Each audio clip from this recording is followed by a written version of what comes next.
এই উপস্থিতি প্রিয় রোজারি মুসলমান মুরব্বী যুবক ভাইরা, আসসালামু আলাইকুম। আপনারা জানেন দীর্ঘ অনেক বছর আমাদের এই মসজিদে মাহফিল উদযাপন হয়। আমাদের এলাকার মুরব্বী এবং যুবকদেরকে লক্ষ্য করে আজকে এই 5 আগস্টের পর থেকে আমাদের ইয়ার শরীফের মাহফিল একটু ধুমধুম করে।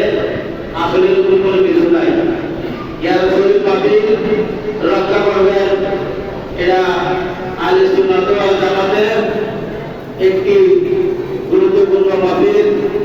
এটি আমাদের এই মাহফিলে সমাবেশ করেন আল্লাহ।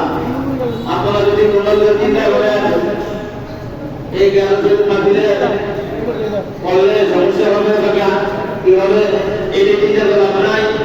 আপনারা যদি বলে ইয়ার শরীফ মাহফিল উদযাপন করেছেন, সবাই করতে পারবে, মুরব্বী যুবক সবাই মিলে আপনারা ইয়ার শরীফ মাহফিল করবেন।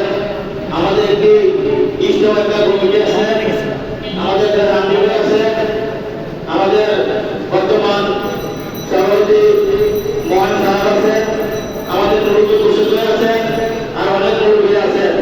আপনারা সবাই মিলে আল্লাহ আমাদের ঈদের করে আপনাকে সুন্দর করে কমিটি করে প্রতি মাসে সুন্দর করে যুবকদেরকে নিয়ে আপনাকে মাহফিল করব। এই মাহফিল সবাই উপস্থিত থাকবেন এবং সহযোগিতা করবেন। আমি আপনাদের থেকে অনুরোধ করি আমাদের এই গাছগুলো মাহফিল যেন কারো মাধ্যমে নষ্ট না হতে পারে সেই আশা রেখে আমি সুন্দর বক্তৃতা করে এসেছি।